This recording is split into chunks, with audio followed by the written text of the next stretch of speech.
Good afternoon. Welcome to the Heritage Foundation and our Lewis Lehrman Auditorium. We, of course, welcome those who are joining us on our heritage.org website on all of these occasions.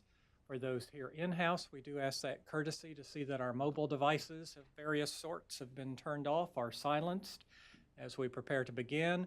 And for those watching online now or in the future, you're welcome to send questions or comments at any time, simply emailing speaker@heritage.org. And of course, we will post today's program on the Heritage homepage for everyone's future reference as well. Welcoming our guest and leading our discussion is Dr. Lee Edwards. Dr. Edwards serves Heritage as our Distinguished Fellow in Conservative Thought, part of the B. Kenneth Simon Center for Principles and Politics. He is widely recognized as the historian of the American conservative movement, so I warn our speaker to be on his toes about the accuracy of his long history of the conservative movement. And of course, Lee also serves as an adjunct professor of politics at Catholic University, was a founder and is chairman now of the Victims of Communism Memorial Foundation, and has previously served in numerous positions as founding director of the Institute on Political Journalism at Georgetown. He has also been a fellow at the Institute of Politics at the John F. Kennedy School of Government at Harvard, a media fellow at the Hoover Institution, and a past president of the Philadelphia Society. Please join me in welcoming Lee Edwards. Lee.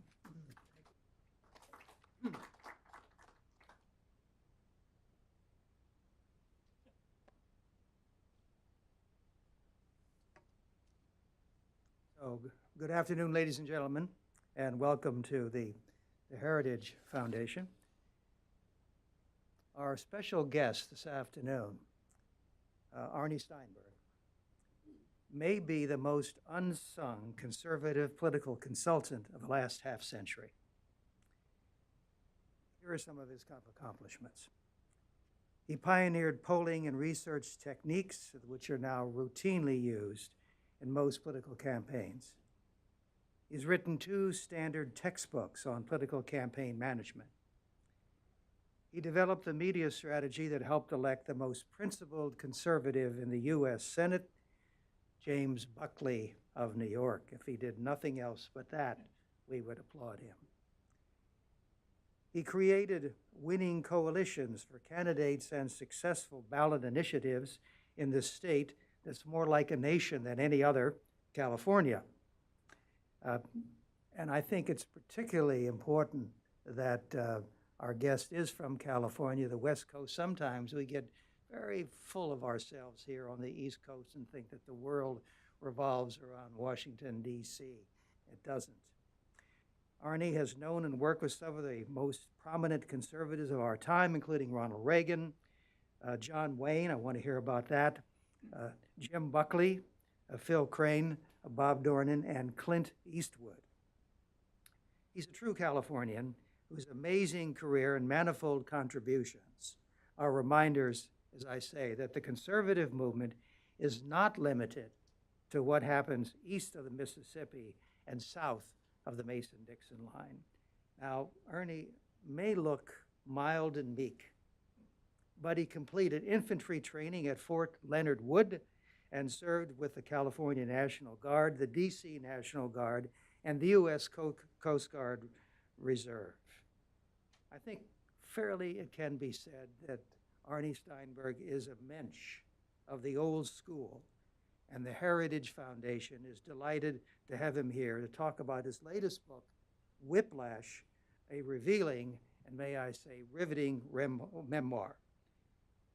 Please join me in giving a warm Heritage welcome to Arnie Steinberg. Thank you very much, Lee. You know, when I heard the introduction of Lee, I almost wanted to hear him speak today. Lee was one of the first people I met in Washington when I came here, what apparently is a half century ago, where the years have gone by very quickly.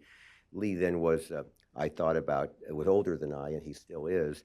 But I thought he was a decade older. He's, despite his physically fit appearance, he is still older than that. And I think the story of our encounter really relates partly to the book. I came here, I was an intern for Human Events, which is now gone, sort of a victim of the internet era to a certain extent there. It started down here about a mile down there in a building that later became the George McGovern headquarters there. Human Events was one of the last holdouts to move from linotype, that is to say hot type, to cold type there. It eventually became part of the Tom Phillips empire, publishing empire. Tom had been ahead of me in Young Americans for Freedom. And I met Lee because one of the first people I encountered here, who later became foreign policy studies director here at Heritage, was Bruce Weinrod. And Bruce and I were trying to figure out how we could make ends meet. We each were in college, he at American University, me at George Washington. I was just starting to become editor of Young Americans for Freedom. Years earlier, Lee had been editor of the New Guard at Young Americans for Freedom. So our paths had some parallel history. And Bruce and I figured out our budget. We rented for $125 a month, $62.50 each, an apartment around the corner from Young Americans for Freedom. There was no Heritage Foundation. There was not a whole bunch of conservative organizations here. And shortly thereafter, I was very honored to be asked to become part of the Schuckman Foundation in honor of the founding chairman of Young Americans for Freedom, Robert M. Schuckman, who years later, Milton Friedman said to me that Bob Schuckman was the brightest student he'd ever encountered. And if any of you ever had the distinct pleasure of encountering Milton Friedman, to have him give that accolade that Bob Schuckman, who I never met, must have really been someone. I was on the wrong side of the fight with Schuckman Foundation, with Joe Coors being on the other side, and Joe sort of picked up his marbles, so to speak, and started what would become the Heritage Foundation. And so that kind of mirrored the growth of the 501c3 nonprofit wing of the conservative movement. Prior to that, the Brookings Institution and the liberal organizations dominated that. And as you can see by the complex in the building you're in, we have learned very, very well what the 501c3 world can do with respect to public policy. I'd like to have a lot of questions, but I'd like to briefly open by telling, as I opened the book as a young boy who was infatuated with John F. Kennedy, and I soon learned that the values that attracted him really were more conservative values. This was a sort of pro-American, patriotic, in his own way, an America first kind of assertion. Anti-communism was an element of him. He was the tax cutter, the first supply sider.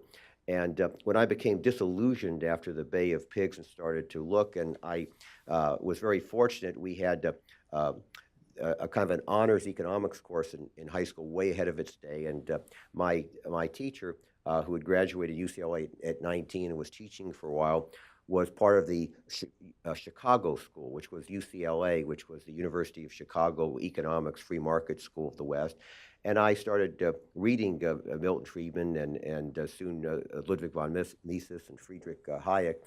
And I think the message I would leave with you today is when I started on that intellectual journey, when I had previously with JFK, when I was 12 years old, I was trying to wrestle with what was it that was American exceptionalism.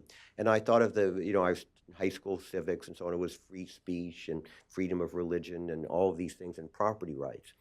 And so at that time, the freedom of speech and religion were taken for granted. And here we are a half century later, and we have a peculiar situation where if a fellow who is, or a woman who is a florist or a baker decides that they feel as a matter of religious conviction that same-sex marriage is something that they find unacceptable, that we have to litigate whether or not the government should compel or force this vendor to service this particular wedding or not. And nobody raises the issue significantly if this is a matter of involuntary servitude.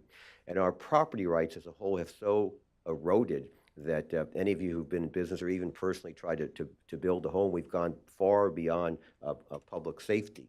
And even this president, part of his career in being in business was to use eminent domain for private use, which was not at all within the realm of our founding fathers.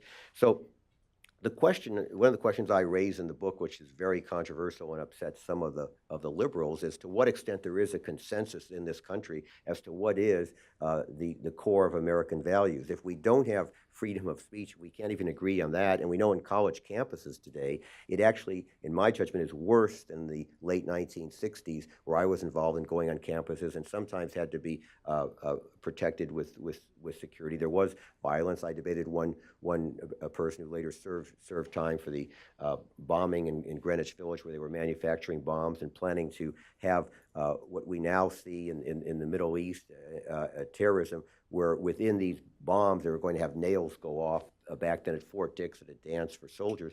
And yet the situation is worse in many respects with respect to freedom of speech. There, where on major campuses we have these so-called safe zones where you're supposed to be immune from normal intellectual discourse, the kind of discussion we're having today if we had a panel with people there. So we don't really have that value sustained anymore. We have some old-time liberals who are upset about it, like Alan Dershowitz, and freedom of religion, I've just given you an example, and we have the dissolution of property rights. So where is that consensus when our men and women go to war? What are they defending? And I think this is a very controversial area that's worth discussing on what those core values are, other than simply the platitudes anymore. So that's one point I'd like to leave you with. And finally, before we get into Q&A, I'd really like to talk about that student movement a little bit there, because I feel this sense of deja vu, having gone through the 1960s, and where we had a period where Milton Friedman would say to me, look, we have this free market, communist going downhill, socialism has been discredited, and here we are, and I don't find that to be the case anymore. We call it different things, but we had a Herbert Marcuse in the 1960s who theorized repressive tolerance as the intellectual rationale for why free speech should not be tolerated among many of the people. The views of many of the people in this room would simply be unacceptable for intellectual discourse, undeserving of free speech protection. And now we have people who've never heard of Marcuse on the left who basically are saying exactly the same thing. We had situations there where we had in the 1960s the Young Socialist League, the Du Bois Society, the Students for Democratic Society. So we now have organizations of different names, but essentially preaching the same, what I would call economic theology. And as an adrift to that, Lee and I were discussing in the other room, we look at major, still dominant religions in the United States, various parts of Christianity, Catholicism, Judaism, and in each one we have a sect that essentially, in my judgment, they would be upset at my description, are Marxian. The idea that if you're a Baptist or certain Christian, you achieve kind of personal salvation based upon your political choice as to whom you vote for or what government policy you do. You see this certainly in the 1960s. You had the beginning of this liberation theology among certain Catholics, and you have that again there. And so I think that in Judaism you have an interpretation of Tikkun Olam, of repairing the world, that is this perversion of the idea of social justice that relates to man's relation with man and not government's relation with man. And so the idea of repairing the world, it's like when I was in California, one of the battles we fought was Proposition 13, which began the nationwide tax revolt in 1978. And you'd go to religious groups, you'd go to Jewish groups, and there was a, quote, Jewish position against Proposition 13. And I would maintain that there's a Jewish position for 13, against 13, or not at all involved in 13. There really isn't a religious position on it. It's not what a Catholic might call a doctrinal issue. So these are some of the points I'd like to raise and have a lot of questions. Mm-hmm. This is an opportunity for you all to engage in a dialogue with somebody who knows a great deal about almost all of the issues that we've been dealing with in the last half century. So please. Let me also say that in the book, I take issue with a lot of my fellow conservatives. Lee and I were discussing this in the room. We talk about many of our leaders have been flawed privately in terms of their personal behavior, but some publicly, and so we try to reconcile what really is that happy medium between traditional conservatism and libertarian conservatism. And some of the public policy positions I stake out remain today controversial, but when I started out in the 1960s, Bill Buckley had written taken a position about whether drugs are a contagious disease, and based upon what was happening at that time in Harlem, had supported what we now call the war on drugs. And long before he passed away, he had adopted the Milton Friedman position, with which he had argued that basically keep the government out of this. And that Milton said, unless we can discern what he called neighborhood effects, which is the particular effects of the drug addict on society, where we could go and interact with that we should stay out, and that this was a case of failed government intervention. So I also, long before we came out with this terminology of crony capitalism, go back, and even in my political years, to taking on the National Association of Manufacturers, the Chamber of Commerce, and all the sort of stodgy representations of what we now call crony capitalism, to basically a more unbridled free market and deregulation. And another point I raise is having been involved in early on in ending the draft, for which conservatives did not get a proper credit then, and historically have not, and that legacy affects our image. I give another example of airline deregulation, where we did all the work and Ted Kennedy got the credit. And so we continue to see that situation today, where we look today and conservatives have been in the forefront and are in criminal justice reform. They're raising issues about asset forfeiture. And about 10 days ago, Congressman Dana Rohrabacher, a conservative old friend of mine, successfully introduced a motion that says that the U.S. government cannot confiscate assets of people who haven't been convicted of a crime.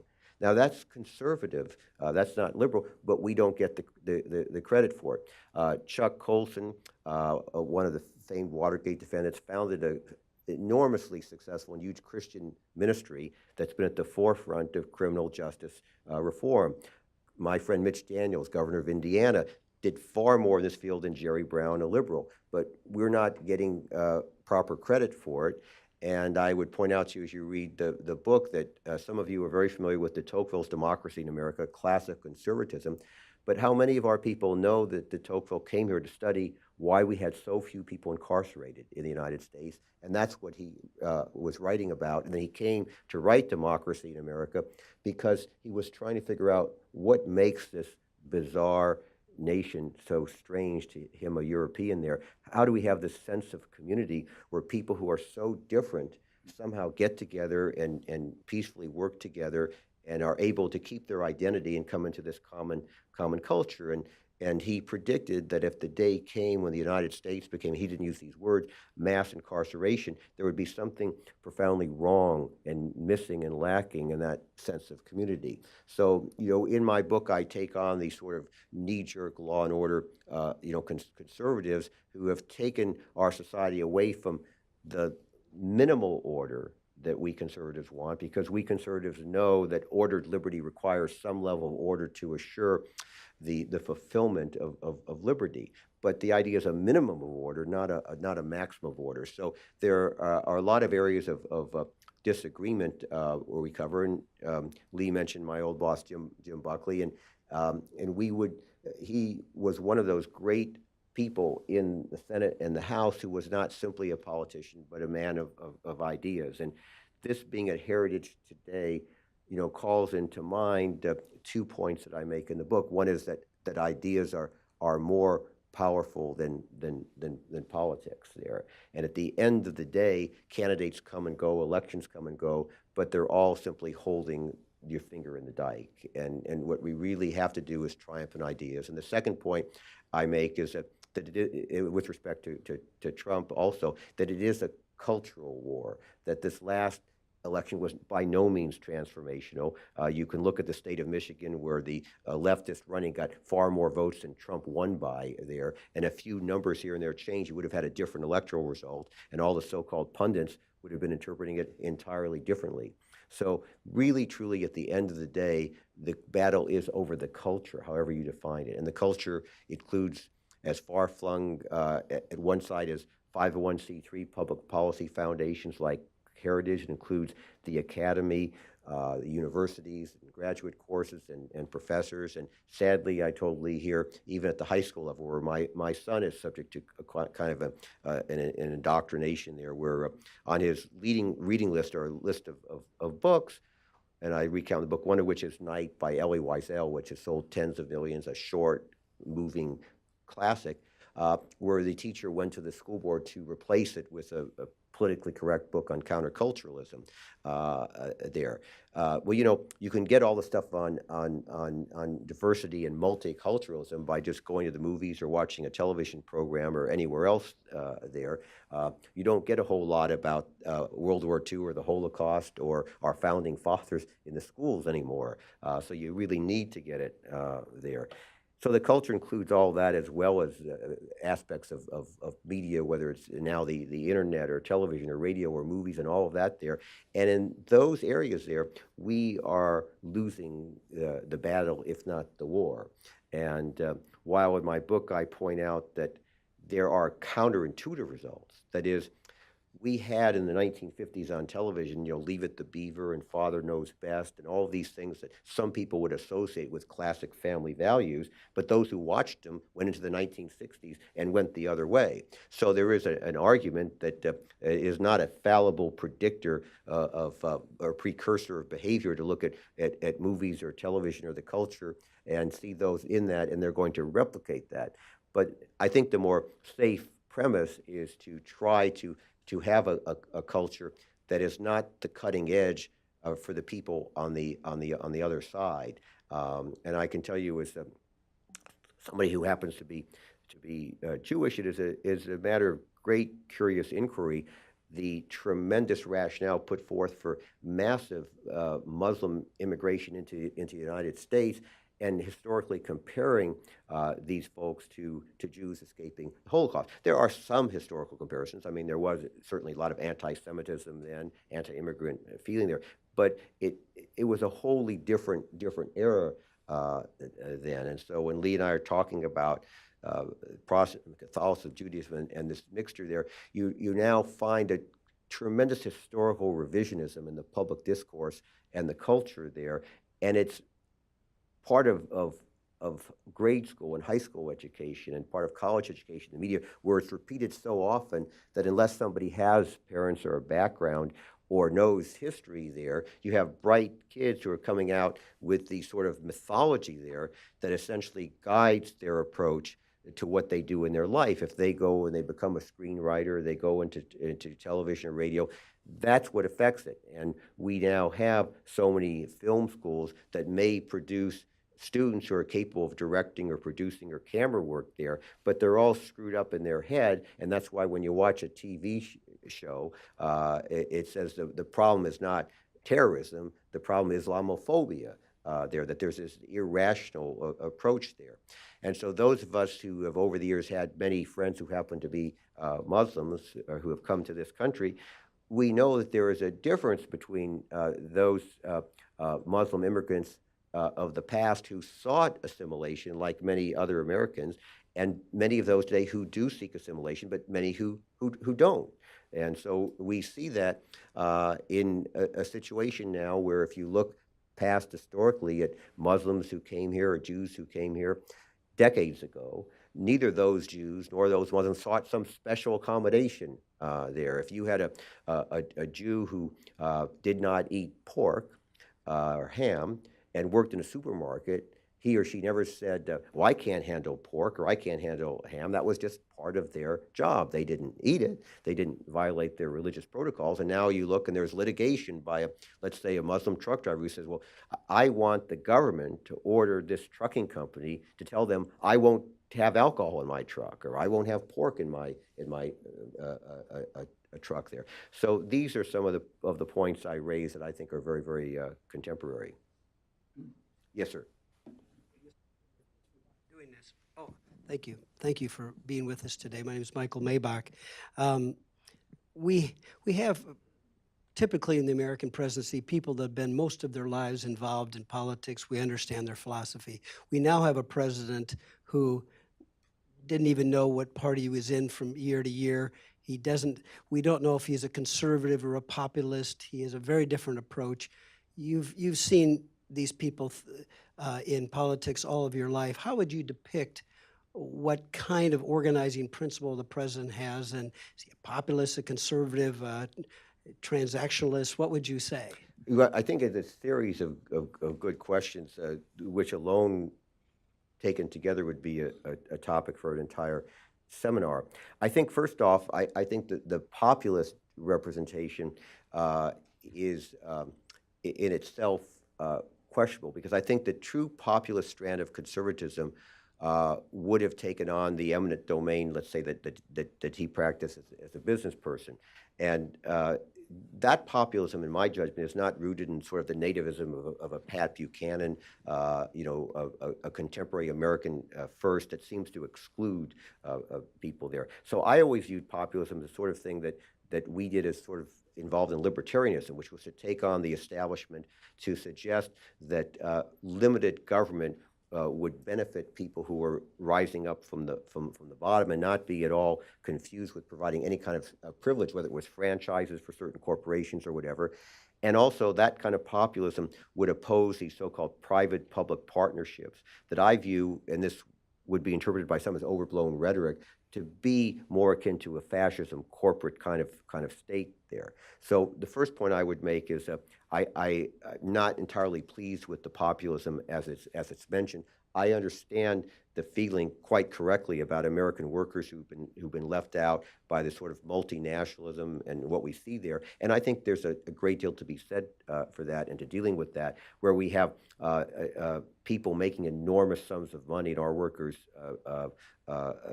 suffering by what I view as not necessarily classic free trade that Milton Friedman would favor. The second point that you make is structural, and I think that this is an administration that structurally marginally exists. I mean, we have a situation where this foundation here has provided the administration with vast numbers of qualified, absolutely incredibly impressive people who should be filling key assistant secretary slots. Why they aren't, I mean, some people would argue that certain individuals there have had a veto power, and when you have a situation, a foundation, a company, or the executive level of government where any number of several people individually can veto a choice, that's a problem. And we would expect somebody who has been successful in business to be just the opposite of the kind of politician you mentioned there, that has never really, in some cases, had a serious managerial responsibility or business success, and we haven't seen that. I think the third point would be that there are some public policies that we in this room would probably agree on that are getting a bad rap because the messaging isn't very, very effective. And I think that makes me very, very sad that when we see good things being done in administration, either the affirmative messaging for it isn't done, or it's not developed in advance, or we don't develop a course of cheerleaders, and we don't seem to be coalition building. I've never, in my lifetime, or those I've studied, seen a new administration with no honeymoon period. And I know some would say it's just a mean-spirited press, and it is true the press is out to get the president. But notwithstanding that, the administration seems to hand them bait and ammunition on a daily basis, and that distresses me.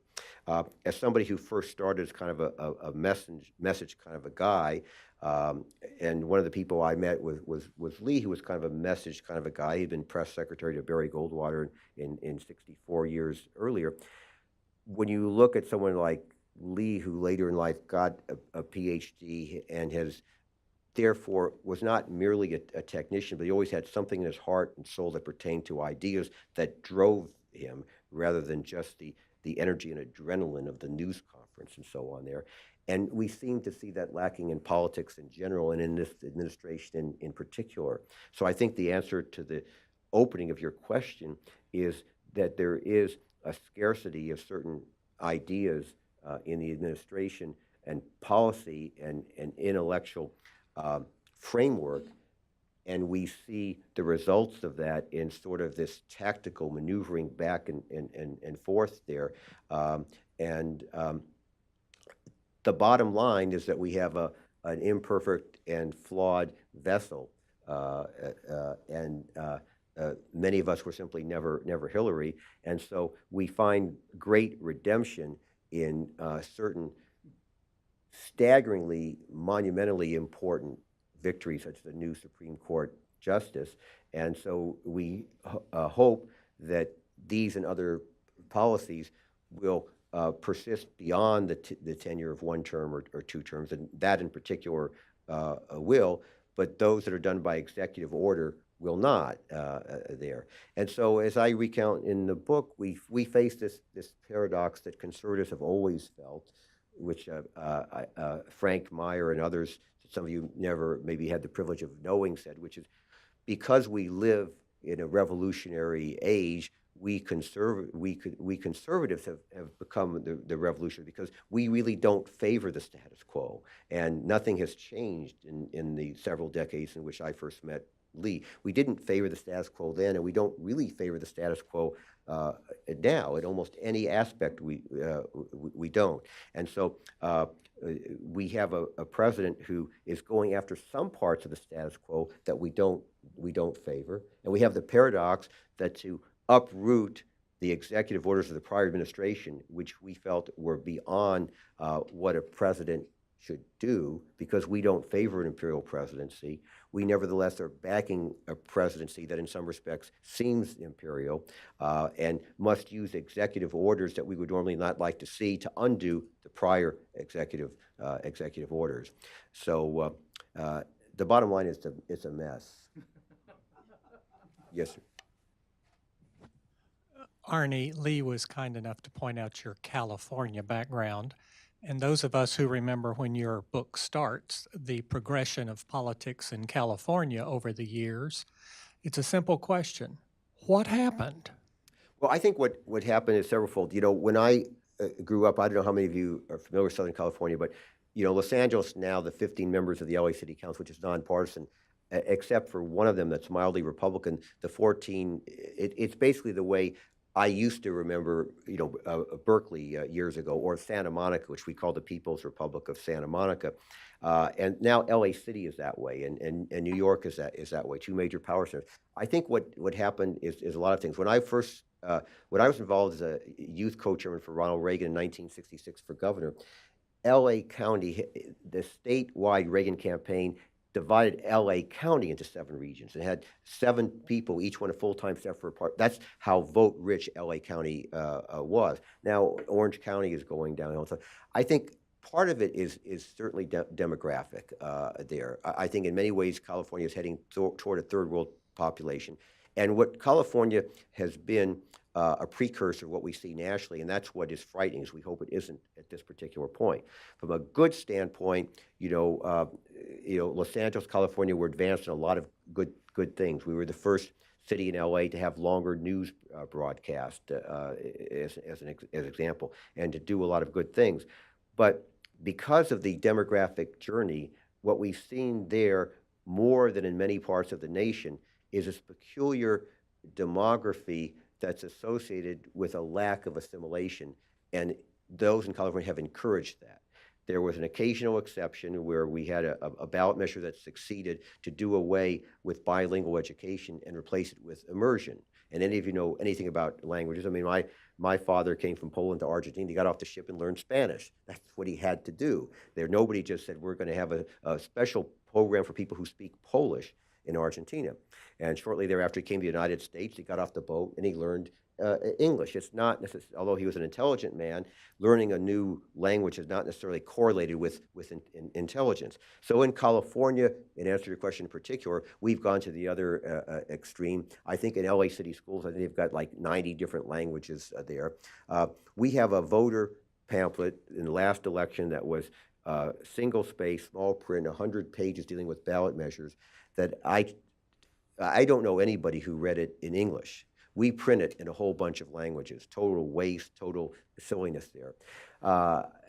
I wish that California would have in the past and would today just say, oh, our election materials are in English. If you don't know English, you can't vote. I don't think anything wrong with that. If I moved to some other country, I would expect to learn that language, want to live there and vote. So I think the first answer to your question is that California has too far gone and set a standard that the rest of the country is emulating. I think that that we had a rich, wonderful immigration of people who were Hispanic over the years, who tended toward traditional family values, the work ethic. Some of them still do. But we have a situation where we in California, more than in many other states, have incentivized welfare and all sorts of support programs. I think that's a factor. I think another factor is what I call political incest, which is we have the same people who are in top of the University of California, who are in top of the media, and who are in politics. So they all kind of reinforce, and there's this, for us, a negative synergy there. And we have it, politics in terms of endorsements, where we have nonpartisan offices, and the Democratic Party are grooming their people at the city council, county supervisor, school board. They then run for partisan office. And then we have reapportionment, which has been particularly bad in California. And I favor a neutral standard. I'd like to have computers do it all over the country. Problem is that in other states, the same approach helps Republicans there, so we don't have a consistent approach. So what would help us in California would hurt us in many other states, which is total neutral apportionment. And one other point, and this could go on, is I think that Pete Wilson, the governor, erred in going over the line. He had opposed initially what was going to be Prop 187. Then polling showed it would offer him an avenue to take on Kathleen Brown Rice, who was a Democrat running in 1994. But once he had seized the issue was helping him, in a kind of true Richard Nixonian fashion, he wouldn't stop. And so they just kept running the ad the whole time. And then after he won the election, he still stayed with that theme. And so I think what happened is it made a lot of people who were Hispanic, Latino, or who knew others assume that what we had was a sort of a conservative Republican anti-immigration stance, which was not the case, and that it singled out that particular ethnic group. I had many people who were Hispanic say, but we get it that most of the problem of illegal immigration are Hispanics, Latinos. But if you guys were smart, you would talk about some of the other problems you have, people overstaying their visas who are not Hispanic and so forth there. And what it pointed out to me is something I learned very young in life, I mentioned in the book, which is when I first, as a young person, would be taking the bus. I was too young to drive different Republican events. My mother, who came from a society in Poland of tremendous repression and discrimination, she looked for Jewish names on the where I was going, and finding none, she assumed bigotry where there was none. And I think that people who come to this country, who come from areas of repression, discrimination, and historical hardship, they look for some indication of acceptance of their people, of their religious faith or their ethnicity or their national background. And some of them, finding none, don't simply assume, well, I guess those folks aren't as active in that group. They say there must be a disqualifier there. And so it answered your question. In California, we've had a Republican Party that's really been behind in the ethnic curve of finding people out there who can sell. And they don't understand the distinction between the kind of policies I supported, which was race neutrality, and the successful Proposition 209 that banned or prohibited in California state or local racial preferences or gender preferences in government hiring, employment practices, and education contracting. They don't understand the distinction between that prohibition and my strong feeling on race neutrality and marketing there, that you sometimes want to involve people, whether it's going to be women or African Americans or whatever, because they are people who represent your ideas and can effectively sell as a kind of a marketing thing. Yes, sir. Hi there, Eugene Delgadio. Eugene. I was there with you 47 years ago in the Buckley campaign. And your brother. And Brother Richard. And thank you, Mr. Edwards, and thank you, Heritage, for sponsoring Arnie. What is your reaction? I'm a Trumpy, okay? So, I see about all your posts on the. Yeah, and we correspond with each other on Facebook, and thank you for that. And your posts are brilliant, and your book, I'm going to look forward to reading it, and I will buy one today. But the debate is a very tough debate that you have. You have to be prepared to fight for your beliefs, and you're fighting for your beliefs always in the years that I know you. And we're all fighting for our beliefs, but some people do it with books, some people do it with academic and so on. I've been in the street, I've been in the precincts, I've held office. Bottom line is, you got to be prepared to fight Trump. And I'm not fighting Trump, I'm a Trumpy. But this business of going your own way, Roy Moore yesterday in Alabama showed a different way. He resisted the idea that there's a monolithic Trump vote. there is. Right. It's a godly vote, and it's a pro-American vote, and it's, as you said in your remarks. So I'd like you to address the future. Mr. Corker resigning, or not resigning, announcing his retirement. There's going to be other retirements like that. That's a sign of hope for those of us who are in the streets and in the trenches. And you really are a frontline, philosopher. So what's your opinion? Again, I think it's really a good question. I think the first thing we have to confront is, we had situations in California where we would have a governor, and when that person left, there was a personal following that never translated into a party following. And to a certain extent, we had that with Reagan, and to a certain extent, we didn't. And we had it as governor, where people liked the governor, they liked the president, but it wasn't translated institutionally into a stronger Republican party. I think the second point is that, Bannon and many people, they make reference to certain issues that troubled voters. And I think the voters are troubled by the fact of the people in Congress, including Republicans, who don't really seem sensitive to what those voters want. And what Stan Evans said years ago is that before Trump, when he said, Trump said drain the swamp. And if you remember, Stan said, these candidates that we have, they talk about the cesspool in Washington, and once they get there, they confuse it with a hot tub. And so basically, I think, Gene, that there is a revulsion among many people at the grassroots at people they elect who, once they come here, become part of the problem rather than part of the solution. And so I think there is that revolt.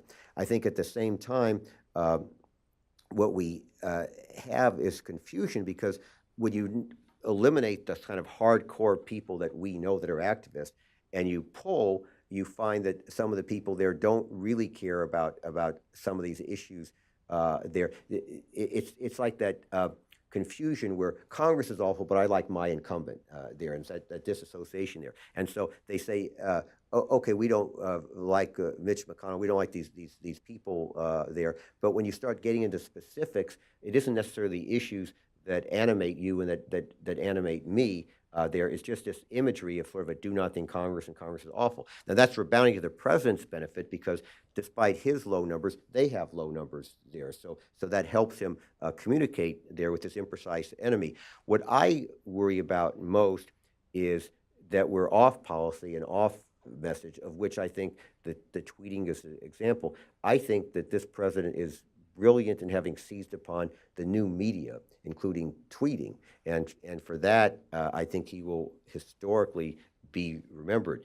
But because it's such a powerful weapon, I think it should be used selectively. So what happens to me is I'll see something happen that's positive, like we have 15 nations, including some creepy ones, vote for sanctions against North Korea, and the same day that happens, he does something technically that takes away from a good story, or we'll see something on really good deregulatory activity that we should have cheerleading. That's a 3-day story with reaction, and it just disappears. So I think with respect to the future, which is what you've asked about, I think the future is having people remember not the skirmishes and the tweets, but be educated toward policies that another president or another Congress could inherit. So I'm concerned about the lack. You hate to use the words intellectual rationale because it sounds highbrow, above voters. So let's just say I'm concerned with the lack of intellectual rationale that has as its imprint a lack of communications and messaging. And I think, and so I hate to be bogged down on the technical side, but having started out in life early on as a press secretary to Jim Buckley, I know what it would have been like if Jim Buckley undercut me on a daily basis. And I think of myself as a bright fellow, hardworking, and who knew press and media. But if I went out there and I talked to a reporter from the New York Times and had him contradict me, I know my morale would have been awful, but I know I would have done a terrible job. So, Sean Spicer was not a perfect guy, but I think it's a slot for, and so I think what we have is a president who's had a family company who hasn't adapted to the kind of collaborative environment we need to do the messaging that will make the policy succeed, that will result in a legacy that you value and that, about which your question is. And so that, to me, is is a combination of the technical, logistical, detailed stuff that affects the strategic macro big picture, which produces the legacy. Because basically what you're saying and what many of us are saying, and certainly Lee has written about, is what happens when you're gone? What happens to the values and ideas you believe in there? And we have an electoral process with a 24-hour news cycle where opinion could go back and forth at a very quick rate. So I think it's very much unlike when Lee was involved with and his dad was in the Chicago Tribune, and the whole communications aspect was totally different. And so I think that's what really concerns me, is that I share your enthusiasm, I think, for some of the policy and for kind of a gutsy take on it, and a take no prisoners attitude there. I think that some of us who've been in the trenches really like that about President Trump, but we also want to see sort of a focused attention span where we milk one victory before impeaching the media and messaging benefits of that victory with something that's a distraction. And because the cumulative effect of all the distractions is to prevent the legacy from being formulated that's going to affect people for the next election. And I think what we're talking about here is the next election, the midterm, and all the elections thereof. And so I think the question at the other side of the room, the gentleman is gone, is pertain to what is the framework within all which this operates. And the last point I would make, which may or may not surprise people, is I think we just have to watch this vice president because at some point I think he's got to assume some higher profile. And I think that we have to depersonalize this presidency, because the more he goes on, the good point is he's really consolidating and cementing and hardening the base tremendously. And the intensity of his support is very, very satisfying for a political leader. But the base isn't expanding. And so at the end of the day, numerically, what we're saying is he's increasing the probability of his voters going to the polls from 94% to 96%, or whatever you want to quantify it there. But he's not enlarging that base. And the other side is enlarging that base. The blessing is that they've got Nancy Pelosi and all these other people there, and they aren't developing new people. And I think Bannon is right. If they continue to base everything on this divisive racial kind of polarization and identity politics, at the end of the day, even those people who are part of the identities are going to rebel, because I think it's just so disquieting and so undignifying to be viewed as part of a sort of a political, tribal kind of coalition there. But sometimes if that happens over the long term can take a long time.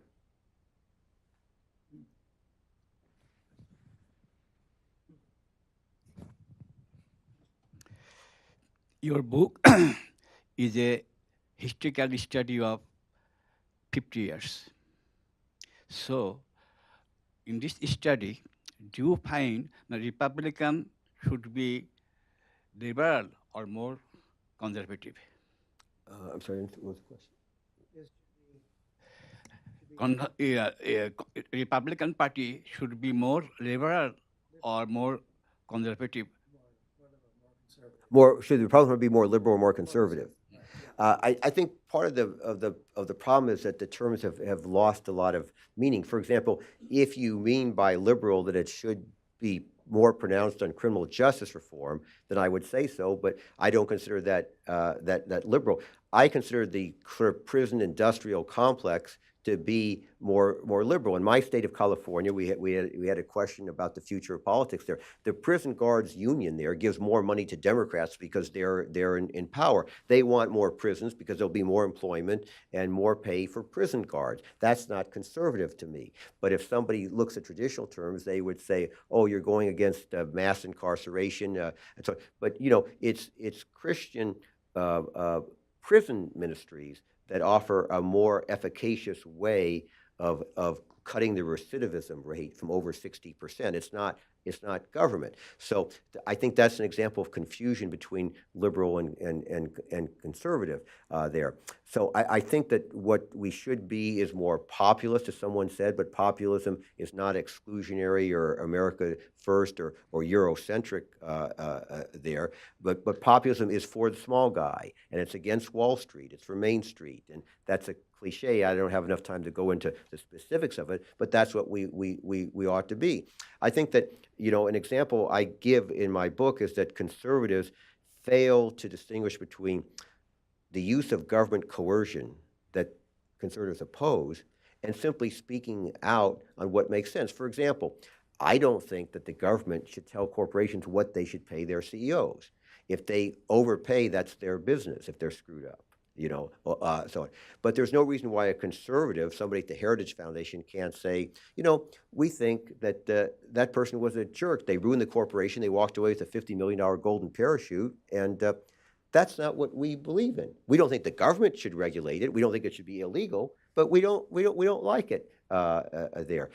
And that's really at the heart of a lot of these discussions about free speech. Is there are a lot of things I don't think the government should prohibit somebody from saying, but doesn't prohibit me from saying, I want to give my comment about it. I think it's wrong if somebody doesn't stand up for the Pledge of Allegiance or the national anthem. I think that's wrong. I find it appalling. I wouldn't want government to come in. It's sort of the same thing for me. Like, I think it's terrible for somebody to desecrate the American flag. I'm not sure it should be illegal. So when you ask about whether the party should be more liberal or conservative, I'm not sure if the terms have meaning anymore. And I know my traditional liberal friends say the same way. I have people from the who were involved against busing for mandatory desegregation, who were against race preference, and they were involved in what people call the civil rights movement of the 1960s there. There were some who actually went down south there, and those are classic liberals there.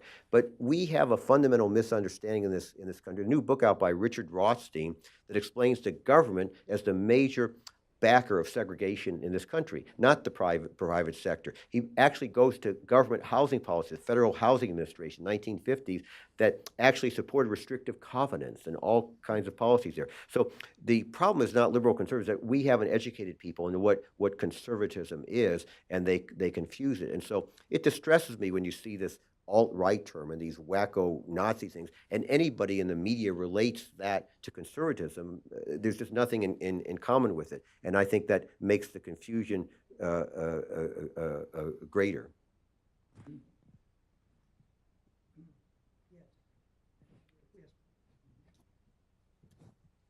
G'day, I'm visiting from Australia. One of the things I noticed about Washington... Oh, sorry, you're visiting from? Australia.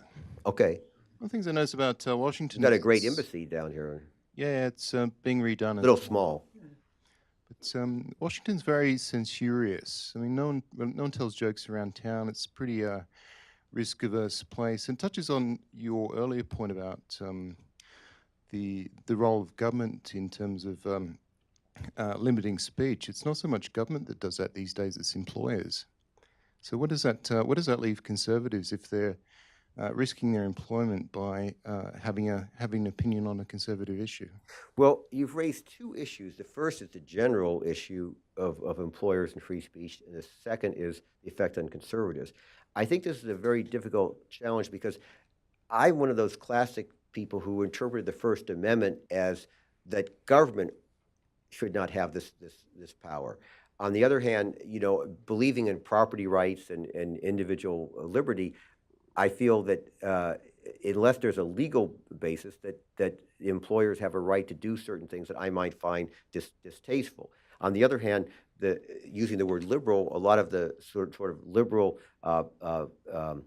politically liberal people have come from a great expansion in the government regulatory power that says that if I work for you, that the government could come in. Now, I believe that if you're working for me in my company, that I may have the right to say, you can't come in with a T-shirt at work, or if you're working at my restaurant there that says, F-U-C-K Trump or F-U-C-K Hillary.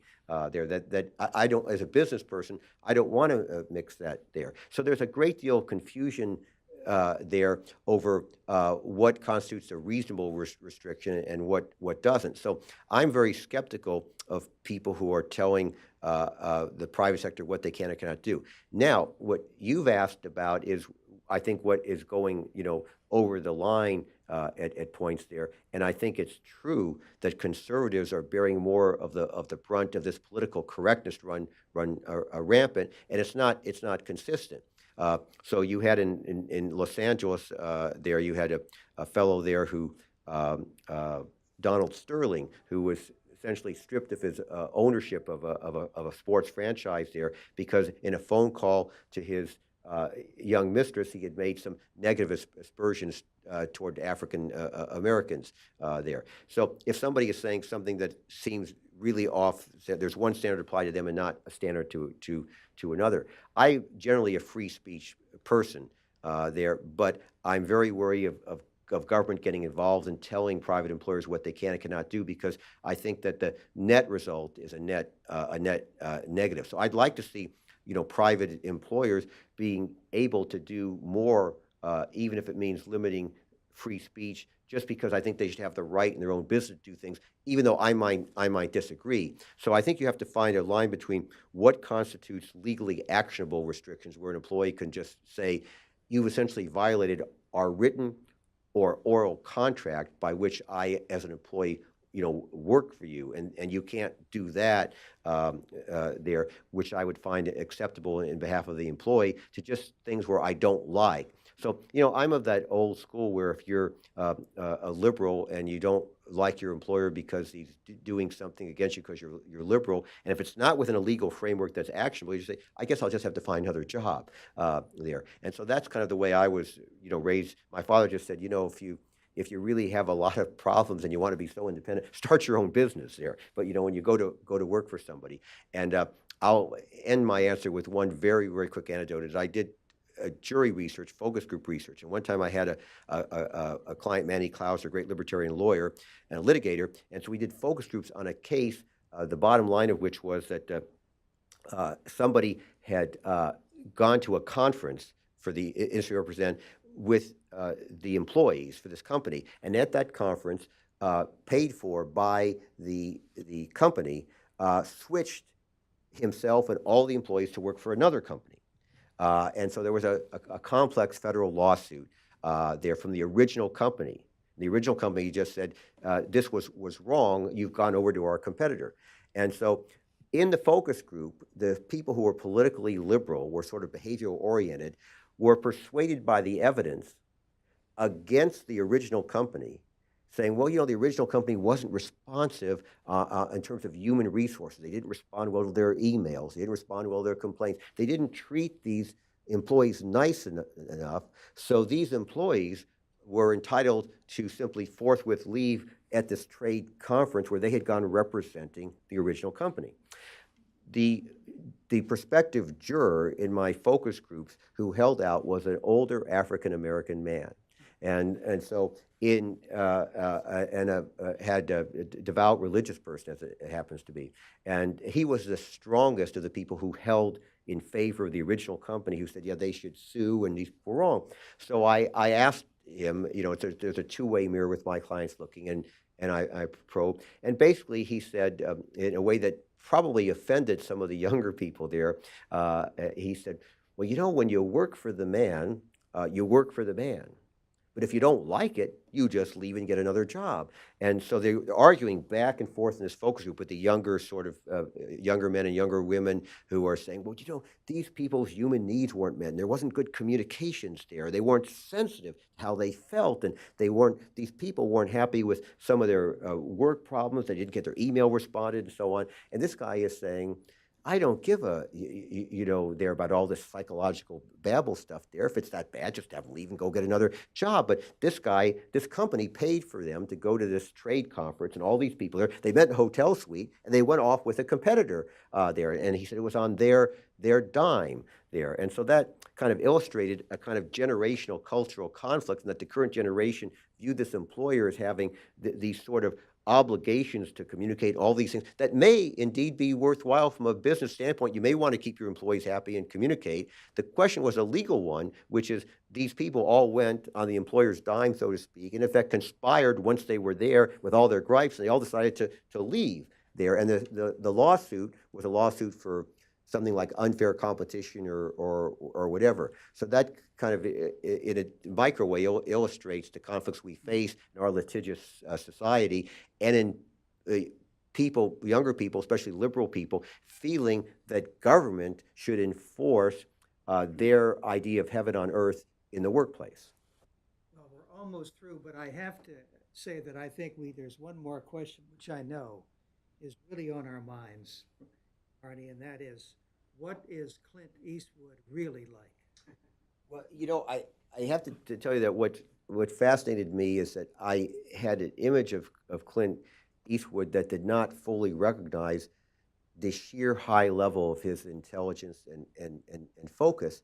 And what struck me is that Carmel had 3,800 voters, and I said, you know, the only way we can do a survey is if you get out of town, because it's such a small community, and we're going to have to put a lot of interviewers on.